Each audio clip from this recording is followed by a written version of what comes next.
આણંદથી પાદરા જતો જે બ્રિજ હતો તે દુર્ઘટનાને લઈને હાલ ગુજરાતમાં ચર્ચામાં છે। તેવી જ ઘટના જો મહેસાણાની વાત કરવામાં આવે તો મહેસાણા પાલાવાસણા જે વિજાપુર હાઈવે છે તેને લઈને જે બ્રિજ છે તેમાં ગાબડા પડ્યા દેખાઈ રહ્યા છે અને ક્લીન જે છે તે હાલ સળિયા પણ તે પ્રકારના દેખાઈ રહ્યા છે અને જે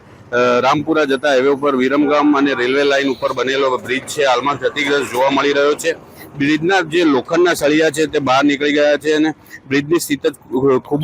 સ્થિતિ જે છે કથળેલી છે અને વાહન ચાલકો મોટી સંખ્યામાં હાલ તો ભારે વાહનો પણ પસાર થઈ રહ્યા છે અને જીવના જોખમે હાલમાં વાહન ચાલકો આ બ્રિજ ઉપરથી પસાર થઈ રહ્યા હોય છે અને મહેસાણા હિંમતનગરને જોડતા હાઈવેને આ બ્રિજ આવેલો છે જે હાલમાં જોખમી બની ગયો છે। આ જોખમી બ્રિજ કોઈ દુર્ઘટના સર્જે તેવી સ્થિતિ જોવામાં મળી રહ્યો છે અને જે કહેવાય કે તંત્ર હવે ક્યારે જાગશે તે પણ એક મોટો સવાલ હાલ તો થઈ રહ્યો છે, કારણ કે જે સળિયા દેખાઈ રહ્યા છે ને ભારે વાહનોની અવર જવરના કારણે અને હાલ જે તેનું જે સ્તર હતું તે જે કહેવાય કે આરસીસીનું જે સ્તર છે તે લેવલ ઉતરી ગયું હોય તેવું સ્પષ્ટપણે દેખાઈ રહ્યું છે।